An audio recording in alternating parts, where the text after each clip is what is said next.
So, curve fitting ini dimulai dari sini kita ke pendahuluan kalau dibuka di bukunya ya, si John Taylor Matthews itu, buku Matthews. Nah, dia cerita tentang Johannes Kepler dulu, tahun 1601. Nah, jadi dari tahun 1600-an orang udah mikirin ginian gitu. Nah, kita tahun 2020 masih mikirin yang nggak jelas kadang-kadang. Nah, ini tahun 1600-an Johannes Kepler ini terus mengamati pergerakan matahari dan planet-planet yang mengitarinya. Nah, dia ingin mengukur periode orbit ya, periode orbit dari planet-planet tersebut. Nah, dia kemudian mengemukakan third law of planetary motions. Nah, persamaan yang beliau beliau kemukakan itu adalah T sama dengan C kali X pangkat A. Nah, pada saat beliau mengemukakan model tersebut, dia masih belum tahu nih, nah, konstanta C berapa gitu kan. Nah, dia kemudian membuat pengamatan. Wah, tahun 1600-an membuat pengamatan seperti ini udah hebat sekali menurut saya. Pada waktu itu mungkin masih kanibalisme ada. Nah, ini dia membuat sekedar 1, 2, 3, 4 pengamatan ya. Nah, dia dari 4 planet, Merkurius, Venus, Bumi, dan Mars. Nah, jadi X-nya itu adalah jarak ke matahari dalam juta kilometer, lalu T-nya adalah periode orbit dari planet-planet tersebut. Nah, terus didapatkan seperti ini. Nah, dari nilai-nilai ini kemudian ya, dia berusaha melakukan yang disebut curve fitting. Jadi ini kayak cerita lahirnya curve fitting gitu. Nah, salah satu kasus tertua curve fitting. Nah, curve fitting ini juga nanti menjadi dasar yang paling penting di statistika dan data science. Karena hampir semua model pada dasarnya sebenarnya curve fitting. Pada dasarnya sebenarnya curve fitting karena kita punya data. Nah, terus habis itu kita menemukan model terbaik dari data itu. Nah, sebenarnya memang ya konsepnya di matematik gitu. Ya, tidak lain tidak bukan memang statistik adalah aplikasi dari matematik. Nah, oke, ini cerita awalnya lah. Terus kemudian didapatkan si Kepler itu mendapatkan ternyata C-nya adalah 0,19979. Ya, tentu saja nanti penelitian lebih terkini di tahun 2000-an ya tentu merevisi nilai ini. Tapi menemukan itu di tahun 1601 ya it's something luar biasa kalau menurut saya. Nah, oke. Nah, sebelumnya kita udah bicara interpolasi ya. Kita bicara interpolasi, saya besarkan sedikit biar lebih jelas. Nah, ketika diinterpolasi itu kan ceritanya adalah deterministik, sebuah permasalahan deterministik. Kan dia cerita minta tolong menyelesaikan suatu permasalahan deterministik. Jadi untuk suatu setting di sini, nah ini daya listrik yang dihasilkan. Nah, dia bilang begini, Pak, saya pakai setting ini, keluaran outputnya begini. Saya pakai setting ini, keluaran listriknya segini. Saya pakai segini, keluaran listriknya segini, misalnya di sini segini. Gitu. Nah, dia kemudian minta, saya buat fungsi nih, kayak gini. Untuk mengetahui kemudian, dia optimalnya di mana. Nah, tapi kan berarti harus melewati seluruh titik-titik ini. Nah, kalau misalnya si setting ini di setting ini misalnya nilainya 60 gitu ya. Nah, di lain waktu di setting lagi 60, maka dia harus terus nilainya di sini terus. Nah, makanya itu permasalahannya deterministik. Bukan statistik, bukan stokastik, ya, bukan probabilistik, tapi deterministik. Jadi ada sebuah fungsi sebenarnya di situ. Nah, kemudian kita optimalkan. Nah, ini jatuhnya yang kemarin yang bab interpolasi, yang Newton gitu kan, Lezang gitu. Nah, ini kita ibaratnya ada fungsi yang kita tidak ketahui, tapi kita tahu titik-titiknya. Nah, tapi sekarang yang akan kita bahas di kuliah ini ya. Nah, kalau ini kan yang merah ini yang saya terangkan tadi, itu adalah ini. Y sama dengan fx, misalnya kalau linear, maka sama dengan ax plus b. Gitu ya. Nah, itu melewati semua titiknya. Nah, tapi di dunia nyata, jarang seperti itu. Nah, kalau misalnya saya punya grafik lain sekarang. Nah, ini misalnya usia.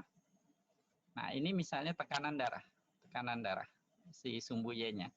Nah, terus kalau orang misalnya usianya 20, nah kan tekanan darahnya nggak mungkin cuma satu macam. Jadi ada yang tekanan darahnya misalnya 90, ada yang 80, ada yang 100, ada yang di sini. Nah, nanti kalau misalnya yang 30 juga gitu. 30 nanti ada lagi tekanan darahnya macam-macam lagi gitu. Jadi tidak satu nilai. Jadi probabilistik atau stokastik gitu ya. Nah, jadi kalau kita tulis secara matematis, dia tidak lagi AX plus B ya. Nah, tapi kemudian AX plus B tambah suatu error di sini. Nah, kalau orang statistik nyebutnya error untuk yang di populasi, kalau untuk yang di data sebutnya residual. Itu istilah aja lah. Ya. Nah, sebenarnya kalau di dunia engineering, nah ini lebih macam-macam lagi jenis-jenis error ini. Nah, itu tapi nggak perlu kita bahas di sini, tapi kalian bisa pelajari lebih lanjut. Nah, kalau untuk keperluan curve fitting ya, nah, untuk keperluan curve fitting dan juga nanti di data science atau di statistik ya, biasanya kalau orang machine learning, nah orang machine learning biasanya sukanya pakai ini, pakai average error ini. Nah, kalau orang matematik kan ini berarti norm 1 nih. Ya, ini kan absolut ya, absolut terus dirata-ratakan. Nah, kalau ini orang machine learning nih, sukanya pakai ini. Nah, norm 1. Nah, kalau orang matematik sukanya pakai yang ini, yang root mean square, norm 2 nih. Nah, di mana dirata-ratakan, nah ini dikuadratin lalu diakarin. Nah, ini kan akar dari sesuatu dikuadratin. Nah, kan kalau misalnya kita mikir-mikir, iseng banget orang matematik, udah dikuadratin, diakarin lagi gitu kan. Nah, itu kan karena sebenarnya dia ingin membuat nilai ini tidak negatif gitu kan. Ini salah nih, ini harusnya kurung biasa ini. Kurung biasa. Ini harus kurung biasa, dikuadratin. Nah, dia dikuadratin lalu diakarin itu bukan karena iseng, sebenarnya supaya tidak negatif. Nah, karena dia ingin menghitung error di sini. Nah, error ini kayak jarak, di mana dia non negatif, lebih besar sama dengan 0. Nah, tapi ada sesuatu yang menarik. Nah, kalau di industri, kadang-kadang kita pakai ini, norm tak hingga. Norm tak hingga itu dilihat dengan error maksimumnya dari seluruh data yang ada. Nah, kenapa di industri kemudian suka ini, maksimum error? Nah, karena ini adalah risk. Ini adalah risk, resiko. Bayangkan kalau kalian buat sebuah alat gitu ya. Misalnya alat untuk mendeteksi seseorang kena corona atau enggak gitu, COVID atau enggak gitu. Nah, alat ini misalnya yang ngebuat orang computer science, dia pakai ini. Wah, rata-rata errornya misalnya 0,07. Orang matematik, orang statistik juga bikin alatnya. Wah, ini root mean square errornya misalnya 0,065 gitu. Nah, tiba-tiba di sini ya ada dari industri, misalnya PT Bias atau apa gitu. Nah, membuat maksimum errornya adalah 0, misalnya 1. Kalau kita lihat dari angkanya, sepertinya, wah ini paling besar, jelek ini gitu. Terus ini orang matematik bagus nih 0,065 gitu.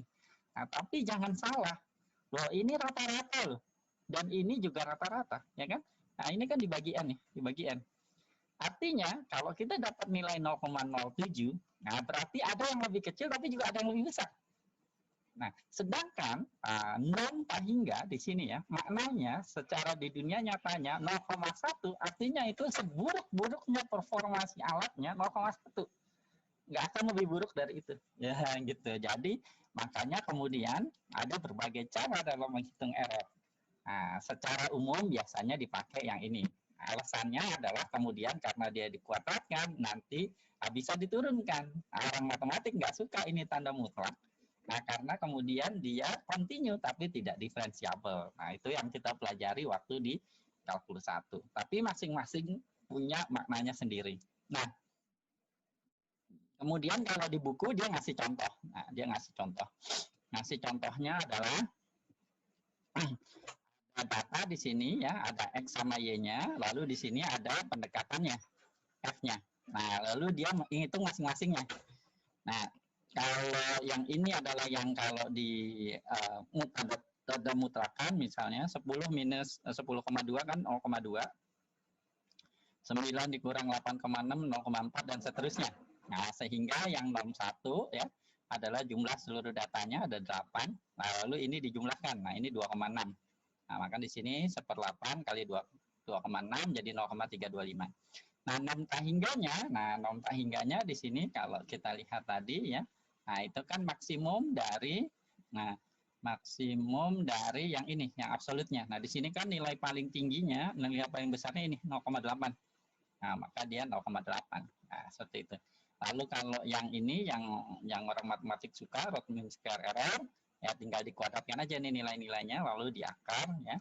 Nah, ini baru dikuadratkan, ya, belum diakar. Nah, dikuadratkan jumlah semua, lalu diakar bagi 8. Nah, hasilnya sekian. Nah, ini tidak bisa diperbandingkan langsung error-errornya. Bukan berarti maksudnya, oh ini nilainya paling kecil, maka ngitung dengan cara ini paling baik. Tidak demikian. Nah, masing-masing metrik ini dipakai untuk kemudian membandingkan antar metrik yang sama. Jadi kita nggak bisa bandingkan mangga dengan monyet gitu, kan jauh banget. Kalau membandingkan mangga harum manis sama mangga mana lagi gitu kan? Monyet Jawa sama monyet mana gitu, monyet Kalimantan misalnya. Nah, oleh karena itu ini ketiga metriknya hanya bisa diperbandingkan antar metrik itu sendiri, tapi tidak antar metrik. Nah, masing-masingnya kemudian tadi sudah dijelaskan, punya maknawi sendiri-sendiri. Nah, perhatikan bahwa rumusnya sederhana sekali, tapi punya makna di dunia nyata yang mendalam. Nah, ini kan sebenarnya pemodelan matematik. Nah, intinya kita sebenarnya, kalau saya pribadi ya, kalau orang matematik, lebih senang paham itunya.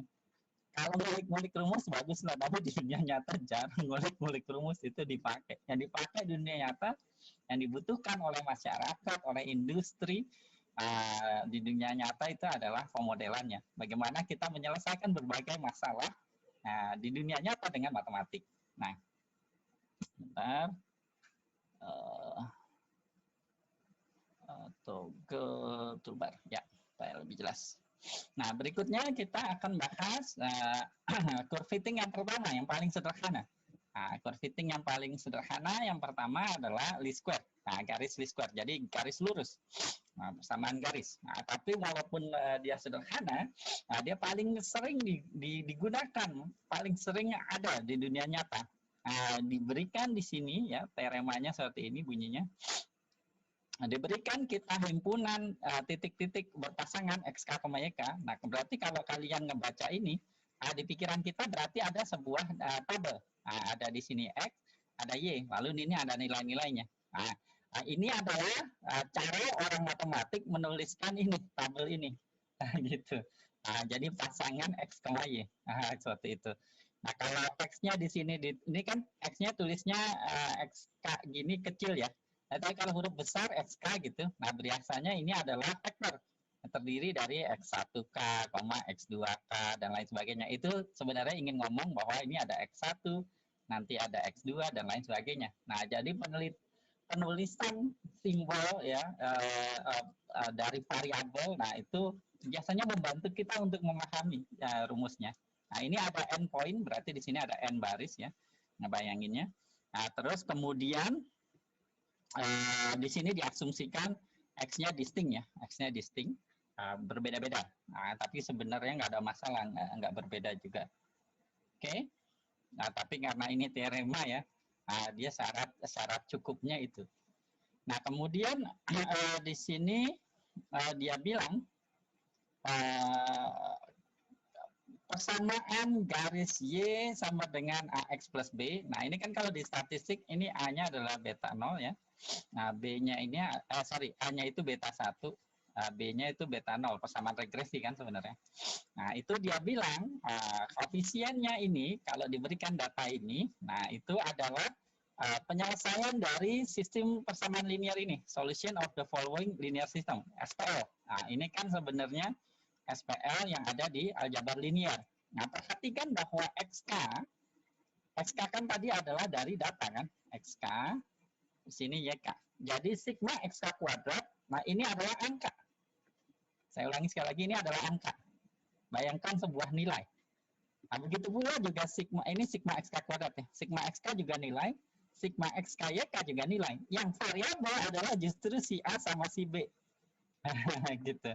Jadi kalau kita ketemu persamaan regresi Y sama dengan beta 0 tambah beta 1X, nah itu sering banyak yang mengira ini linear terhadap X. Salah. Linear terhadap beta. X-nya data diketahui. Nah, sama seperti di sini. Nah, dia linear terhadap apa? Linear terhadap A dan B. Bukan linear terhadap X. Nah, ini yang paling sering salah paham. ya di regresi, ya di sini. Nah, kenapa? Karena X-nya adalah angka known given di data. Nah, nanti kita lihat. Nah, akan lebih jelas ketika lihat contohnya. Nah, ini juga sama tadi ya. Ini nilai, N adalah banyaknya data, ini juga nilai. Nah, untuk mendapatkan pasangan ini asalnya dari mana sih gitu ya. Nah, itu sebenarnya cukup sederhana. Nah, ini konsep ini mohon jangan dilupakan. Nah, karena nanti di machine learning, data science, statistik sama persis konsepnya. Tidak ada yang berubah. Nah, pertama dia bikin fungsi error. Nah, dia namakan fungsi error ini EAB. Di mana A dan B-nya adalah seluruh variabel atau parameter kalau nanti di statistik nyebutnya. Nah, kalau di statistik, machine learning, dan data science, nanti fungsi ini punya nama, yaitu loss function.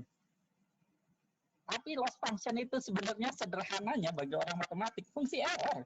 Yaitu apa? Nah, yaitu adalah, perhatikan di sini, nah ini adalah nilai pendekatannya kan, AX plus B tadi yang di atas. Atau YCAT. Nah, kalau orang statistik, machine learning nulisnya YCAT. YCAT dikurang YK. YK itu nilai asli di data. Nah, kalau orang data science, machine learning nanti nyebutnya ground truth, atau label, atau variable dependent, atau variable target. Sama saja, cuma beda istilah aja. Rumus matematiknya sama.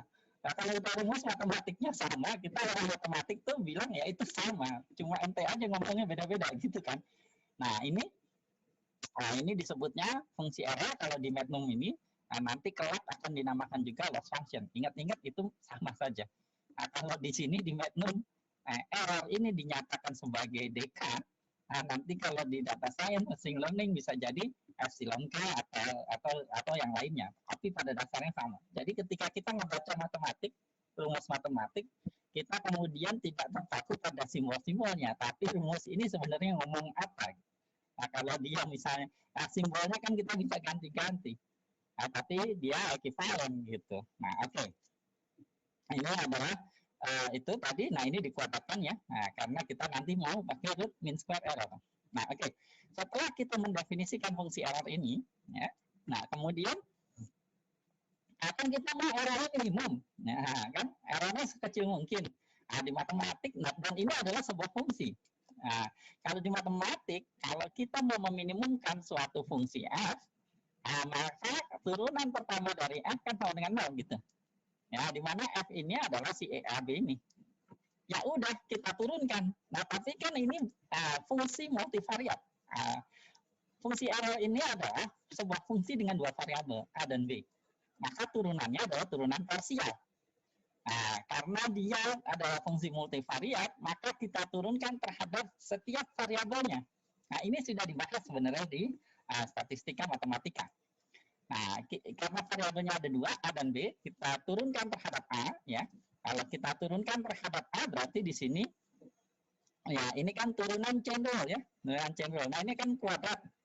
Nah, maka apa yang di dalam dibiarkan saja, duanya turun ke depan, ya. Terus dikali turunan dalamnya. Nah, ini diturunkan terhadap A. Nah, ini kan hilang karena konstanta, ya. Tinggal isinya XK. Nah, maka di sini XK.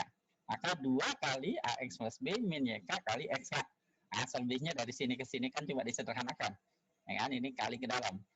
Nah, begitu pula juga dengan kalau kita turunkan ini terhadap B. Ya, berarti do E per do B. Nah, kalau turunkan terhadap B, lagi-lagi pakai cendol. Nah, ini bayangkan seperti sesuatu Z. Nah, 2-nya ke depan gitu ya. Maka 2 ini. Nah, ini di dalam turunkan terhadap B, berarti ini seperti konstanta habis. Seperti konstanta habis, lalu B diturunkan terhadap B 1.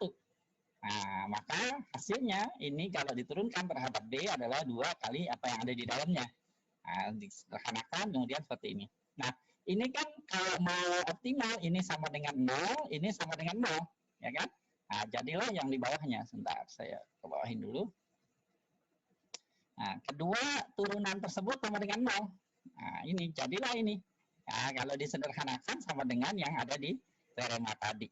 Nah, jadi jelas ya sampai sini ya. Pikir untuk anak matematik kayak gitu ya, cece lah. Bisa. Nah, kemudian kalau kita sudah tahu teoremanya dan dari mana dia berasal ya, kemudian kita bisa terapkan. Jadi given misalnya data seperti ini ya, given XK, YK ya.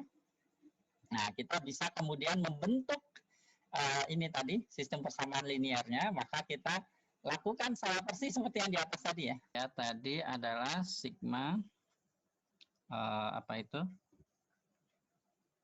X kuadrat kali A kuadrat A ditambah sigma XK. Itu sigma ya. Sigmanya saya belum tuliskan dulu. Nah, nanti saya tulis lateksnya. Sigma XY. Nah, terus satu lagi adalah sigma X kali A ditambah N kali B. Di sini N-nya ada sebanyak 1, 2, 3, 4, 5, 6, 7, 8. 8 ya. Tambah 8 kali B. Nah, ini saya tulis N dulu aja. Nah, ini sama dengan kemudian Y, sigma Y maksudnya ya. Nah, maka berarti yang di atas itu ya, yang di atas ini tadi, maka ini sistem persamaan linearnya jadi adalah X kuadrat di sini 92, berarti 92A ditambah, nah sigma X-nya adalah 20, 20 kali B sama dengan, lalu sigma XY adalah 25. Terus habis itu XA berarti adalah 20, 20A. Ya, ditambah N kali B, N-nya 8. Nah, sama dengan Y, sigma Y-nya adalah 37. Nah, sampai sini kan kita di Indonesia, salah, mencet lagi saya. Aduh, 92, sorry. 92A ditambah 20B sama dengan 25. Lalu 20A ditambah 8B sama dengan 37. Nah, sampai sini kan ini kalian udah belajar bahkan kalau di Indonesia dari SD kan. Mau pakai substitusi, eliminasi, lalu kalau yang di aljabar linear pakai Gauss-Jordan. Terserah kalian mau selesaikan pakai apa, pakai matriks inverse. Nah, orang matematik harusnya nggak ada masalah kalau menyelesaikan sistem persamaan linear gini aja. Nah, maka nanti setelah itu kita dapat nilai A dan B, nah maka kita dapat persamaan garis ini. Ya. Nah, ini kalau dikerjakan secara manual tentu saja. Tapi kalau dikerjakan secara numerik dengan komputasi, maka di Python kita bisa menggunakan beberapa modul. Nah, Oke, di Python itu ada di modul utamanya ya. Kalau metode numerik sih utamanya modulnya namanya NumPy. Nah, itu utamanya. Nah, untuk visualisasinya Matplotlib. Jadi di pelajaran metode numerik sebenarnya 2 itu aja sih yang paling utama modulnya. Nah, paling fungsi-fungsi di dalamnya aja nanti. Nah, oke. Nah, ini contohnya ya. Dalam hal ini X-nya agak beda ya. Nah, ini cuma contoh memplot ini sebenarnya. Ini contoh buat plot. Nah, ini X-nya adalah antara bilangan, sembarang bilangan antara 5 sampai min 5 sampai 5. Lalu di sini ada 100 titik yang menyebar merata. Nah, ini 100-nya. Jadi X-nya itu ya misalnya berarti ini 10, 0,1 ya. Misalnya min 5, min 5, minus 4,9 dan seterusnya. Ada 100 titik di sini. Nah, kemudian di sini Y-nya misalnya adalah 4 kali X tambah 1,5. Nah, cuma yang kalau kalian baru belajar Python ya, yang harus hati-hatinya adalah X-nya ini NumPy array. Nah, kalau kita lakukan seperti ini, X-nya NumPy array.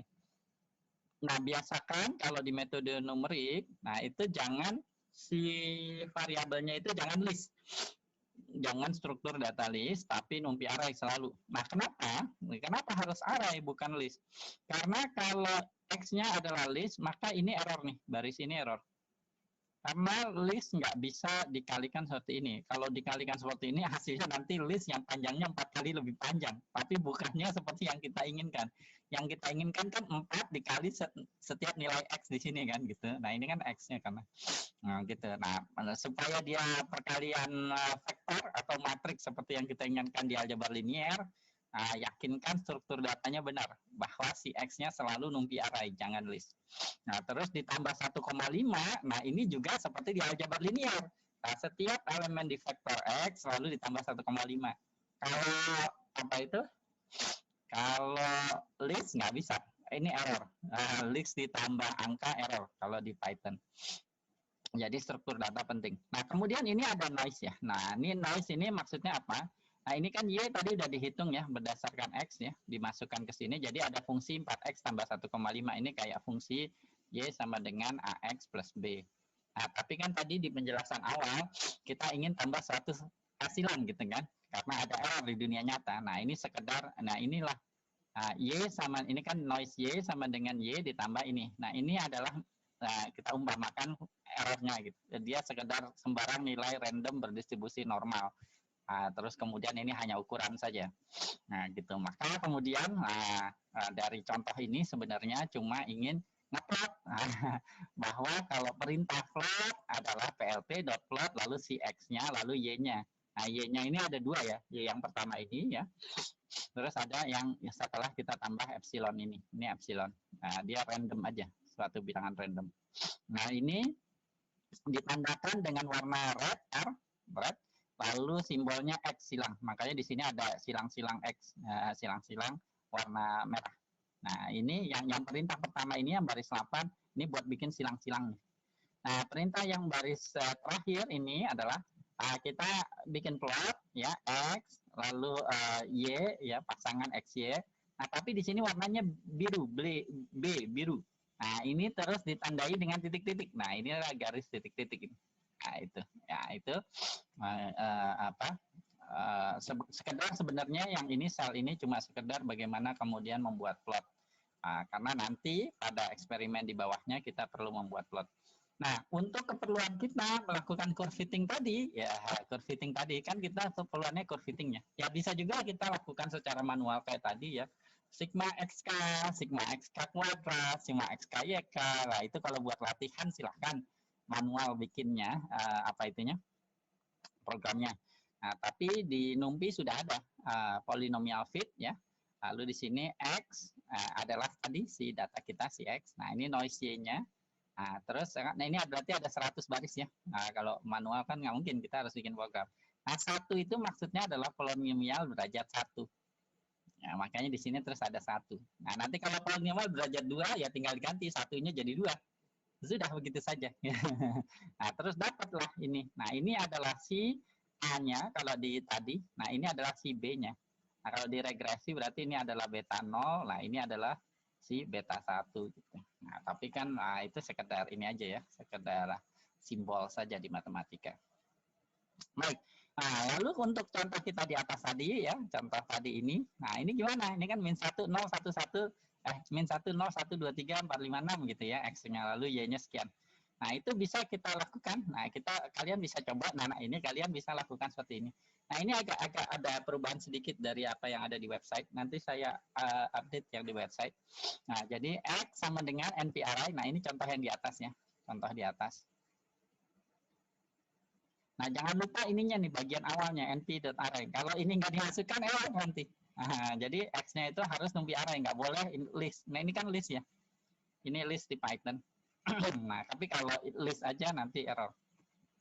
Nah, dia harus dirubah ke NumPy array.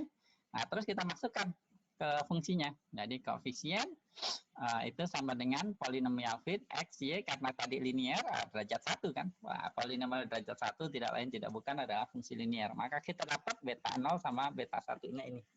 Yang itu bisa kalian verify, lihat di buku halaman 262 kalau punya bukunya. Nah, itu terlihat bahwa hasilnya benar sama. Nah, itu nah kemudian kita bisa plot. Nah biasanya ya untuk apa ya mau semakin bagus ya hasilnya kita lihat plotnya seperti apa. Nah, kita bisa pakai perintah yang tadi ya plt.plot xy lalu di sini r x adalah si silang-silangnya tadi lalu plt.plot. Nah ini terus ini adalah si fungsi linear kita. Ini fungsi linear. Koefisien 0 kali x kan itu adalah ax. Nah, koefisien 1 adalah B. Nah, ini adalah B, ini adalah si H-nya gitu. Jadi X, nah ini pendekatannya.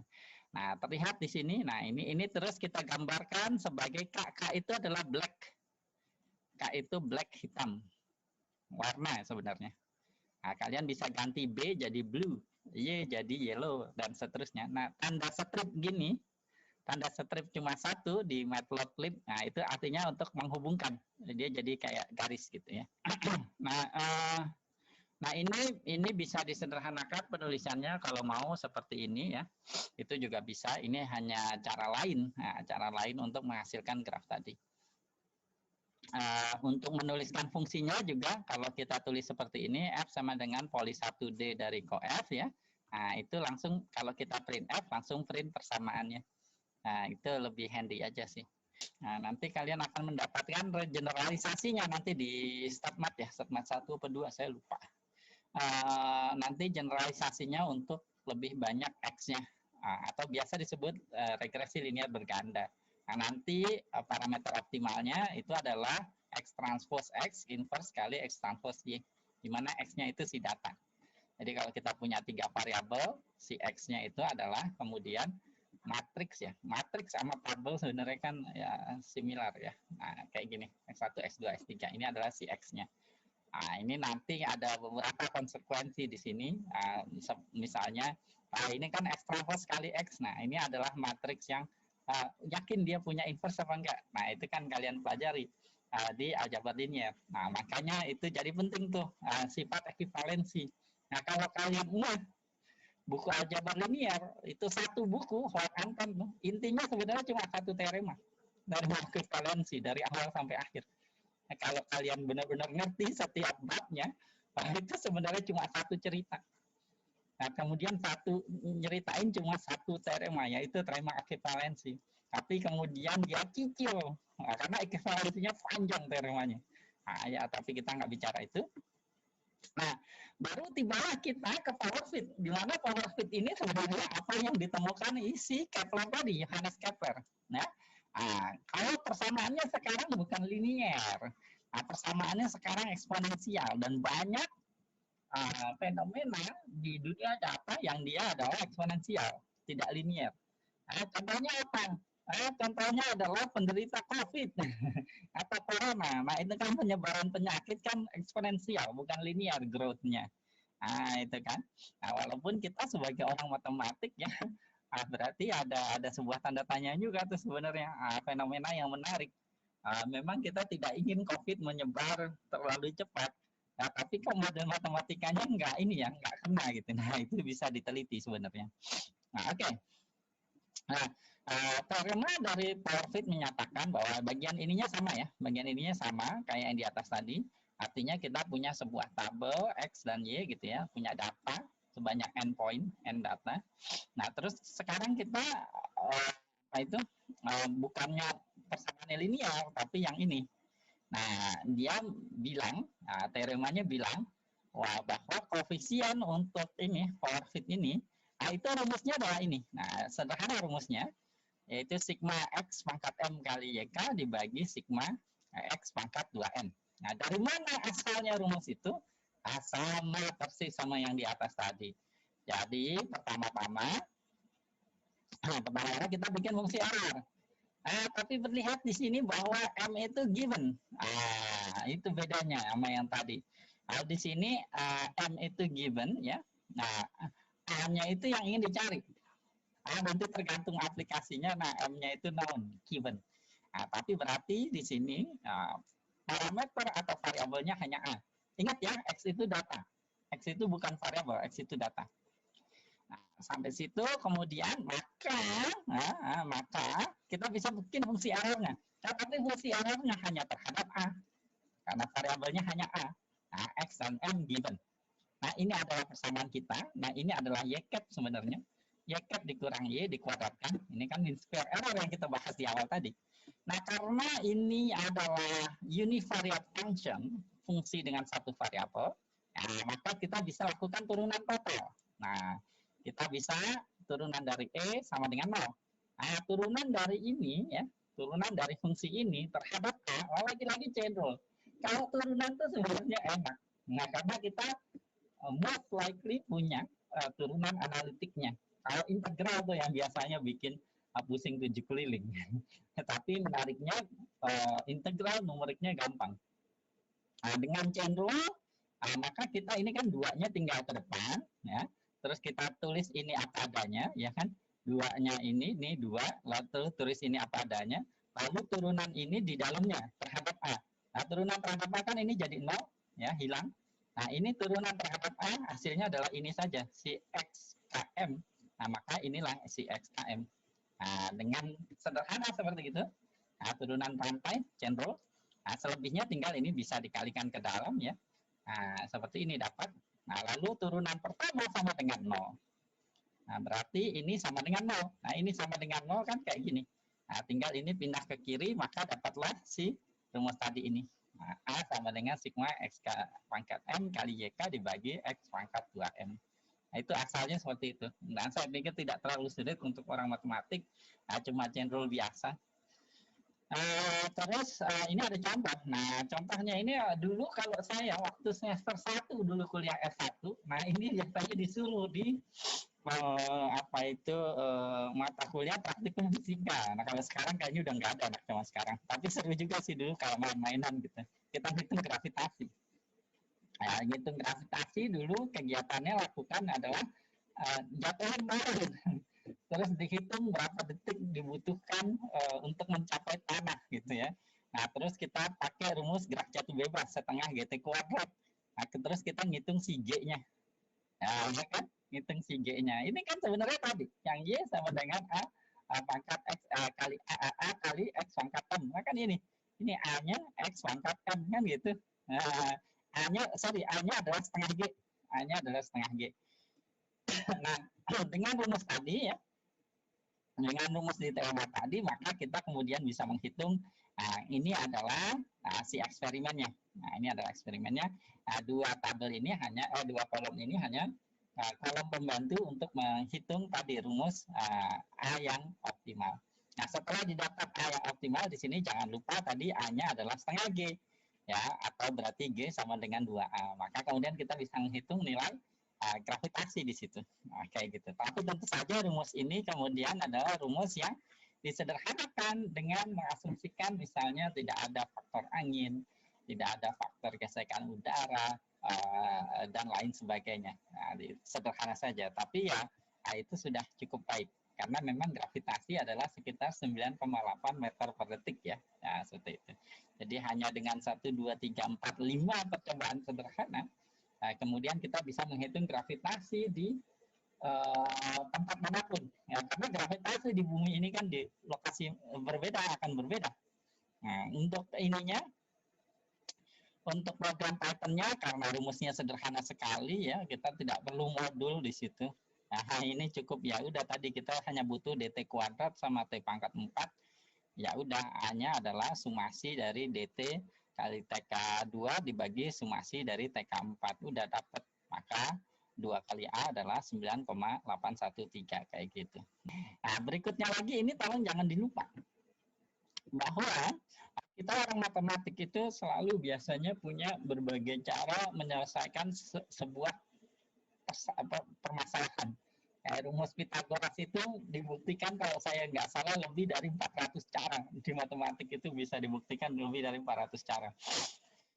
Nah, untuk ini persamaan eksponensial ini bisa juga kemudian kita selesaikan lewat linearisasi. Nah, atau kalau orang statistik nanti, orang data science nyebutnya adalah transformasi data.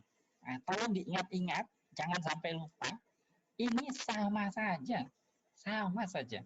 Jadi kalau orang matematik belajar data science, machine learning itu sebenarnya geli gitu. Karena itu kan yang gue pelajarin semester 3 gitu. Itu kan yang gue pelajarin semester 4. Nah, cuma syaratnya adalah kita mengerti waktu semester 3 dan 4-nya itu belajarnya.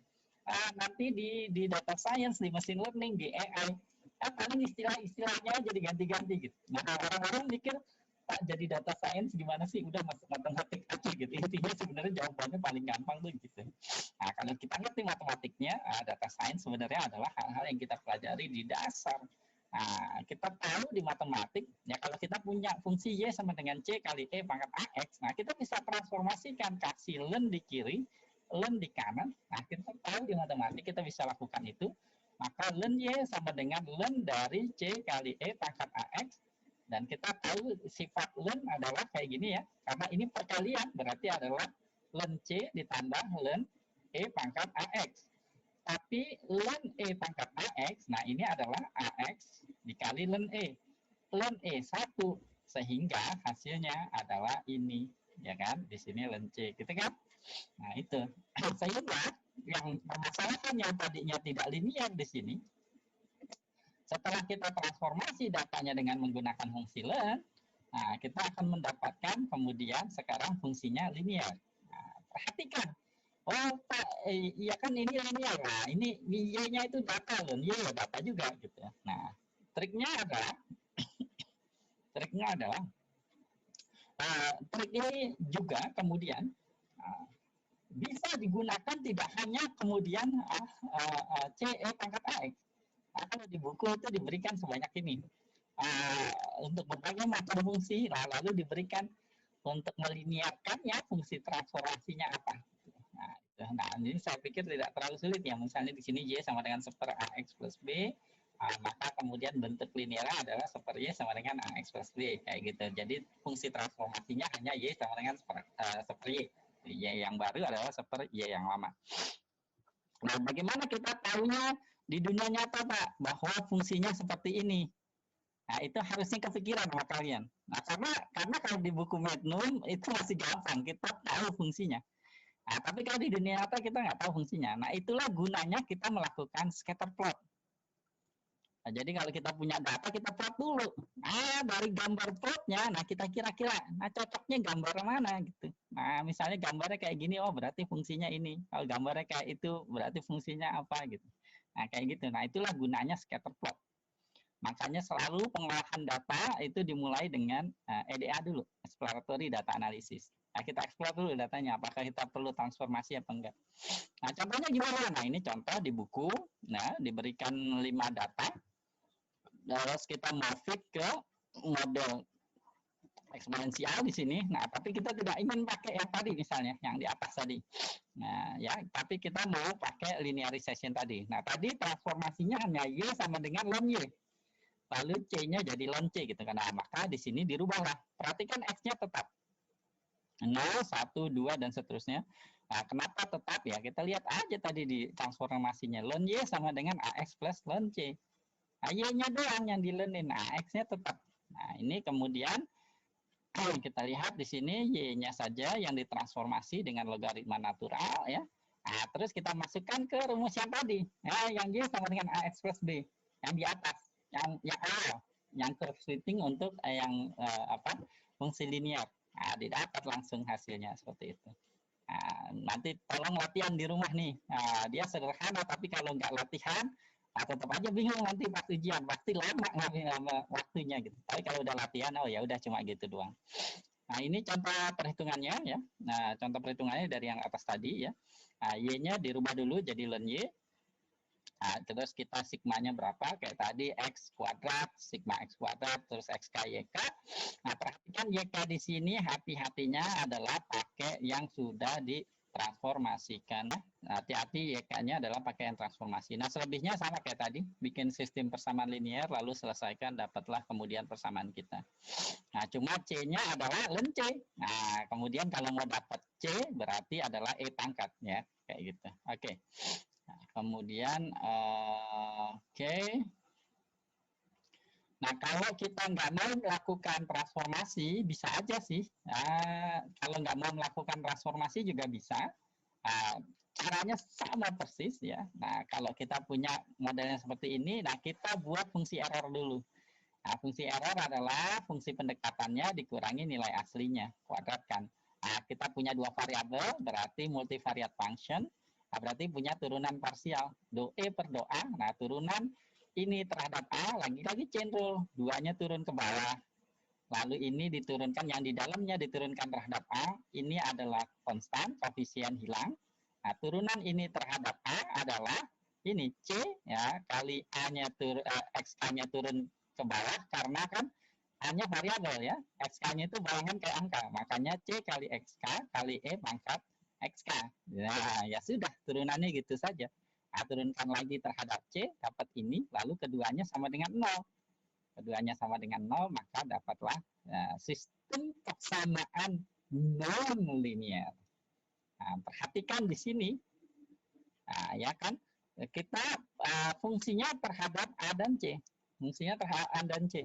Nah, di sini kita punya dua persamaan, ya, tapi bukan sistem persamaan linear, tapi sistem persamaan non linear karena si A-nya sekarang ada di sini, E pangkat 2AXK. Nah, makanya kemudian di dunia nyata, nah biasanya lebih prefer transformasi saja. Karena menyelesaikan sistem persamaan linear secara matematika, sistem persamaan non linear secara matematika itu bukan perkara yang mudah. Nah, ini ada contoh di sini. Di sini contohnya adalah ini pakai 5 data ini. Nah, kemudian hitung si EAC tadi. Nah, dapat ini. Nah, terus ini kemudian saya buat ininya. Saya buat program Python-nya ini nggak ada di buku. Ini tambahan dari saya. Bagaimana kemudian menyelesaikan sistem persamaan non linear secara numerik. Nah, ini tapi saya pakai modul untuk arah sana. Akhirnya saya pakai modul aja dulu. Nah, ini di modulnya modul SciPy. Nah, ada fungsi optimize di situ yang kemudian bisa mengoptimalkan fungsi sistem persamaan non linear. Nah, ini dirubah ini EAC-nya ya. Nah, EAC-nya terus kita ingin minimumkan di situ. Nah, untuk menghitung minimum dari fungsi non linear tadi ya, kita berikan ini nilai awal. Nah, nilai awal ini seperti kayak Newton. Ini X0 aja. X0 sembarang. Nah, cuma biasanya kalau di literatur di dunia nyata hampir selalu tembakan awalnya itu kalau kita nggak tahu apa-apa itu 1,1. Jadi faktor 1. Nah, kemudian didapat nilainya ini. Nah, yaitu A-nya adalah 0,383, C-nya adalah 1,61. Oke, itu. Nah, terakhir, bagaimana kalau sekarang kuadratik? Ya, kuadratik. Ya. Kalau kuadratik gimana kuadratik? Nah, kalau kuadratik berarti persamaannya adalah AX kuadrat plus BX plus C. Sama persis. Sama persis. Nah, termasuk nanti juga kalau di data science, semua support vector mesin, deep learning, machine learning, sama persis konsepnya. Nah, kita punya modelnya, bentuk persamaannya, lalu ya sudah, kita bikin fungsi errornya, atau nanti disebut loss function. Nah, modelnya kita, X kuadrat plus BX plus C, dikurangi nilai sesungguhnya, Y, K. Nah, ini kan tadi adalah, ini kan Y, K. Nah, pendekatan kita. Nah, ini Y sesungguhnya kuadrat. Sama persis. Tidak ada beda-bedanya, tidak ada kerumitan apa-apa tambahan. Ya, karena ini adalah fungsi multivariat 3 variabel, maka turunan parsial terhadap masing-masing variabelnya. Ini cuma fungsi derajat 2 diturunin malah lebih gampang. Polinomial derajat 2 diturunkan, ini dikuadratkan, di derajat 4 berarti ya, diturunkan sama dengan 0, nah dapatlah sebuah sistem persamaan di situ. Tapi karena ini persamaan non linear ya, karena polinomial derajat 2 nanti sistem persamaan yang ini masih derajat 1 ya, karena kemudian terhadap ADC. Di sini sistem persamaannya linear tetap. Walaupun XK-nya kuadrat. Tapi karena XK adalah data known values, maka kemudian kita punyanya adalah sistem persamaan linear biasa. Cuma 3x3 aja. Gitu. Udah seperti itu, maka kita bisa mendapatkan curve fitting kalau kita memerlukan persamaan linearnya derajat 2. Ya sudah, curve fitting segitu saja.